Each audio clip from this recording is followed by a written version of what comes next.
प्रिय विद्यार्थियों, online classes में आपका स्वागत है। हमारा जो टॉपिक चल रहा है वह हिंदी साहित्य के इतिहास से रीतिकाल का टॉपिक चल रहा है। जो रीतिकाल की प्रवृत्तियों को हम समझा रहे थे। आगे जो प्रवृत्तियां हैं उन प्रवृत्तियों को भी समझाएंगे। तो देखो, ये हमारा टॉपिक कौन सा था? हिंदी साहित्य का इतिहास।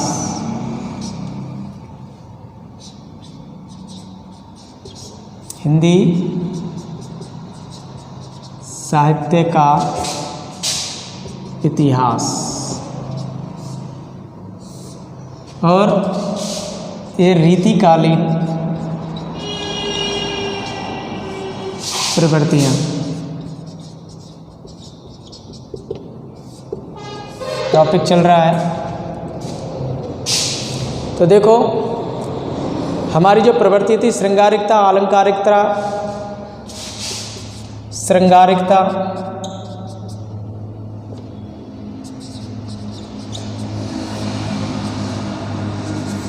आलंकारिकता,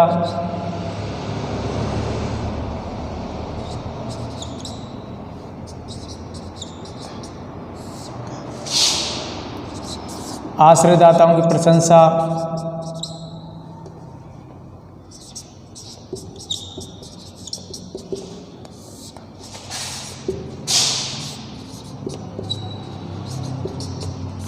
आश्रयदाताओं की प्रशंसा, भावुकता एवं चमत्कार प्रदर्शन,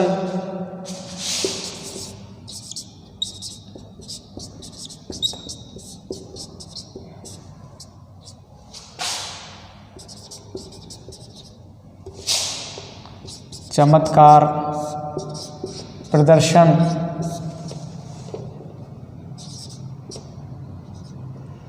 भक्ति एवं नीति,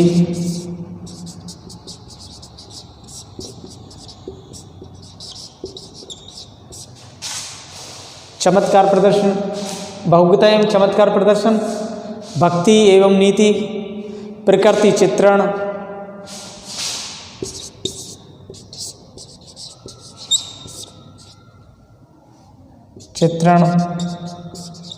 ब्रज भाषा का प्रयोग,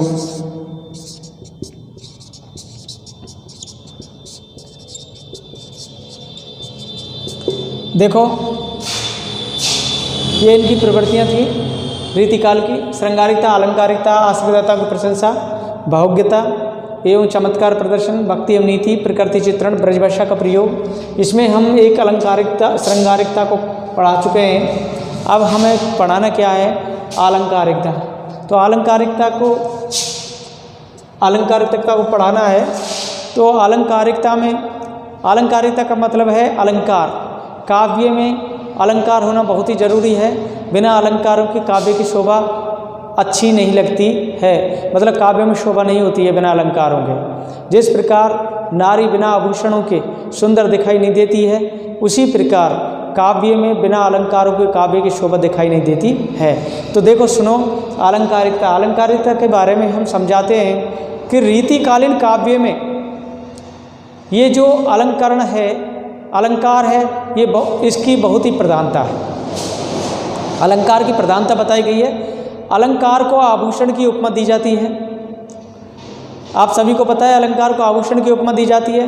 जिस प्रकार आभूषण से एक नारी सुसज्जित लगती है, जिस प्रकार आभूषण से एक नारी सुसज्जित लगती है, उसी प्रकार काव्य में अलंकारों से एक रोचकता आती है, उसकी शोभा बढ़ती है। तो केशव दास जी तो अलंकार विहीन कविता को सुंदर मानते ही नहीं थे। केशव दास जी तो ऐसे थे जो अलंकार विहीन कविता को सुंदर ही नहीं मानते थे। जिसमें अलंकार नहीं है, जिस कविता में, वो उनके लिए तो व्यर्थ, बेकार थी। वे अन्य कितने ही गुणों से क्यों ना युक्त हो, पर अलंकार अगर नहीं है तो वो कविता सुंदर दिखाई नहीं देगी। ये केशव दास जी की मान्यता थी। उन्होंने तो कहा था कि यद्यपि सुजात सुलक्षणी सुवर्ण सरस सुवृत्त भूषण भिन्न विराजई कविता वनता मित। देखो, दो पंक्तियां लिखी थी उन्होंने।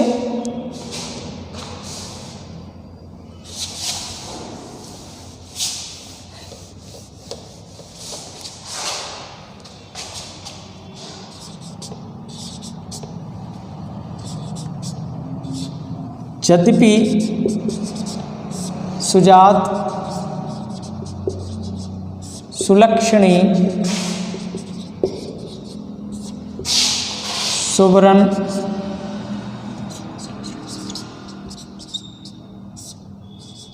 सरस सुवृत्त। यद्यपि सुजात सुलक्षणी सुवर्ण सरस सुवृत्त भूषण बिनु न विराजई, भूषण बिनु ने विराजई कविता वनता में।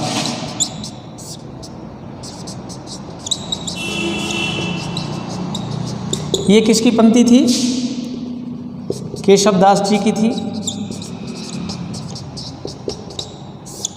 केशवदास जी ने ये पंक्ति लिखी थी,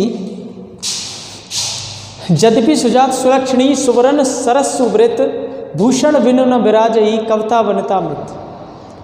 उन्होंने तो ये कहा था, यद्यपि कोई स्त्री अच्छी जाति की हो, अच्छे लक्षणों वाली हो, अच्छे रंग रूप और सरस व्यवहार वाली हो, जिसका व्यवहार अच्छा हो,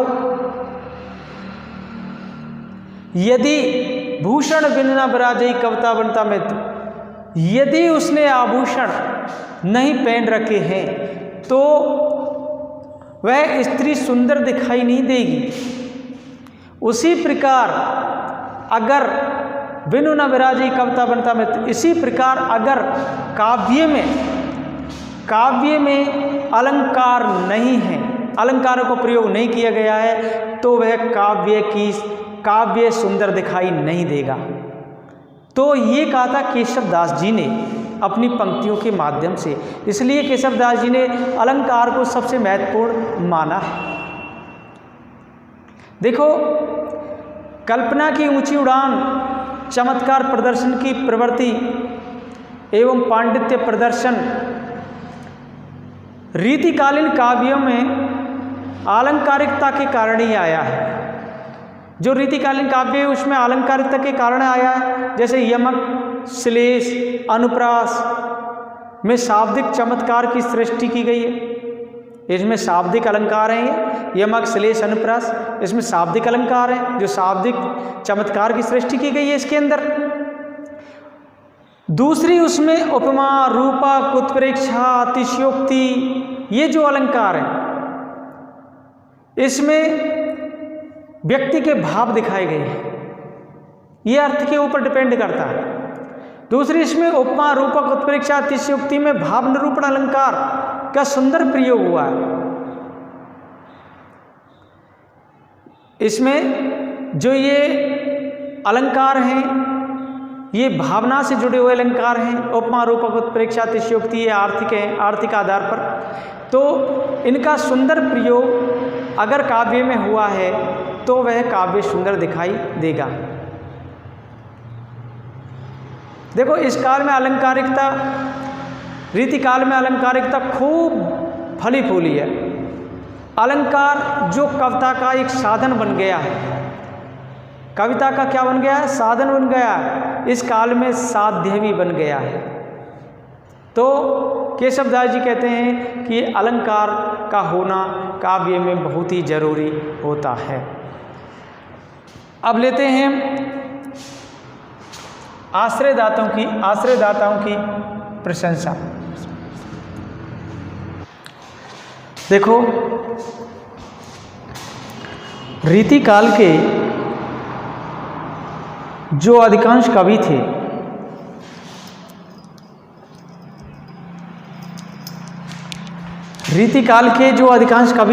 ये टॉपिक ले रहे हैं आश्रयदाताओं की प्रशंसा। रीतिकाल के जो अनेक कवि हुए थे वो कवि राज दरबारों में आश्रय प्राप्त किए हुए थे। वे राजाओं के दरबारों में आश्रय प्राप्त कर लेते थे। जैसे बिहारी, देव, भूषण, सूदन, केशव, मतीराम आदि जितने भी कवि थे, जितने भी तो नहीं, कुछ कवि जो भी कवि थे जो आश्रय मतलब राज दरबार में रहते थे, उनमें से कुछ कवि हैं, ये बिहारी देव, भूषण, सूदन, केशव, मतिराम आदि कवि हैं। तो सभी ये प्रसिद्ध कवि राज दरबारों से ही वृत्ति प्राप्त करते थे, राज दरबारों से वृत्ति प्राप्त थे। वे आश्रयदाताओं की प्रशंसा में काव्य रचना करते थे। आश्रयदाता होते थे, आश्रयदाता कहते थे कि जिनके आश्रय में ये कवि रह रहे थे, किसी भी राजा के आश्रय में जो कवि रहते हैं वो आश्रयदाता कहलाते हैं, वो राजा आश्रयदाता कहलाते हैं। ये उनके आश्रय में रह रहे हैं, तो आश्रयदाताओं की ये अपने अपने आश्रयदाताओं की प्रशंसा करते थे, उनकी काव्य रचना करते थे। देव ने अपने आश्रयदाता थे, देव के आश्रयदाता थे भवानी सिंह। तो भवानी सिंह की प्रशंसा में उन्होंने भवानी विलास लिखा था। भवानी सिंह की प्रशंसा में उन्होंने भवानी विलास लिखा।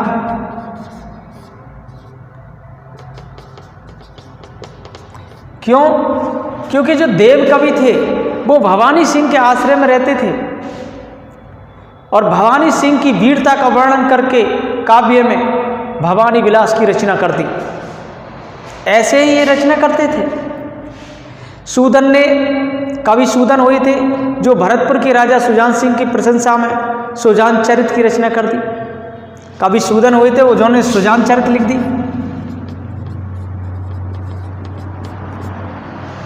सुजान चरित की रचना कर दी सूदन ने, उनकी वीरता का वर्णन किया था उसमें। और वीर रस के प्रसिद्ध कवि भूषण ने शिवाजी की प्रशंसा में शिवा बावनी लिख दी। छत्रसाल बुंदेला की प्रशंसा में छत्रसाल दशक लिख दिया। तो ऐसे कवियों द्वारा की गई आश्रयदाताओं की प्रशस्ति बहुत ही अतिशयोक्ति है, अतिशयोक्तिपूर्ण कही गई है, क्योंकि उन्होंने बड़ा चढ़ा करके इन राजाओं की विषय में लिखा है, राजाओं के विषय में लिखा है। शिवा बावनी किसने लिखी थी? कवि भूषण ने लिखी थी। इसमें शिवाजी की प्रशंसा की थी। और लिखी थी छत्रसाल बुंदेला की प्रशंसा में लिखी थी छत्रसाल दशक। ये वीरत्व काव्य हैं। इनमें और भी अतिशयोक्ति की गई है। इन जो कवि होते थे ये क्या थे? ये अपने आश्रयदाताओं की बढ़ा चढ़ा करके वीरता का, उनके वैभव विलास का वर्णन करते थे। जिनके ये जो आश्रय में रहते थे तो ये आश्रयदाताओं की प्रशंसा में ही लगे रहते थे, ये जो कवि थे। और क्योंकि आश्रयदाताओं की प्रशंसा करने में इनके लिए पुरस्कार मिलते थे, इनको सम्मान मिलता था, इनकी ख्याति चारों तरफ फैल जाती थी। वो राजा क्या है कि सभी जगह इनकी ख्याति फैला देते थे। इनकी जितनी भी रचना हैं ये सब अतिशयोक्तिपूर्ण रूप से लिखी गई है। तो देखो ये था आश्रयदाताओं की प्रशंसा। अब लेते हैं अगला, बहुज्ञता एवं चमत्कार प्रदर्शन। बहुज्ञता एवं चमत्कार प्रदर्शन। तो देखो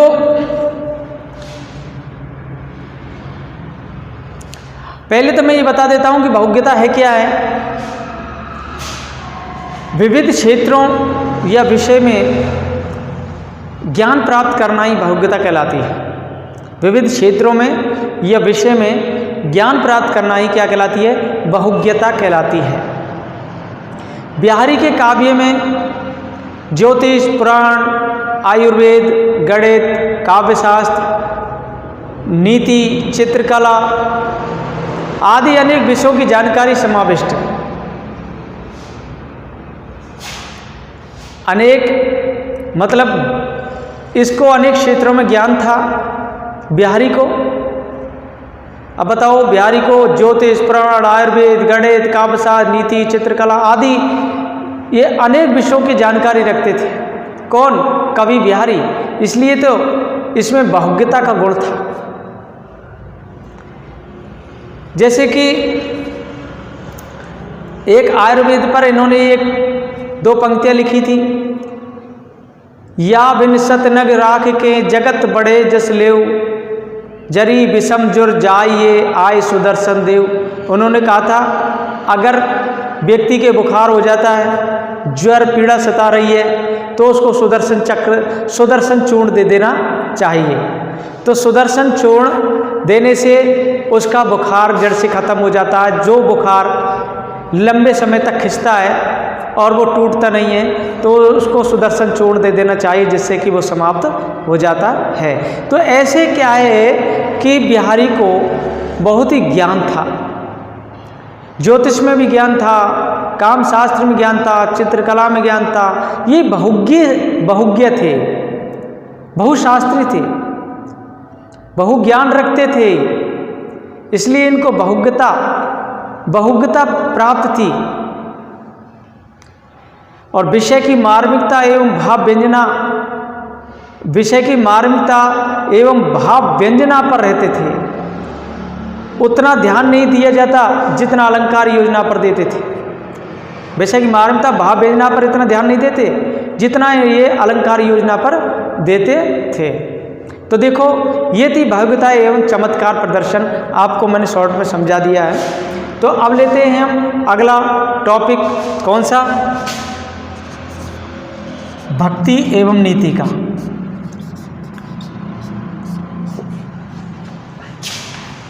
देखो, आप जानते ही हैं भक्ति नीति क्या है।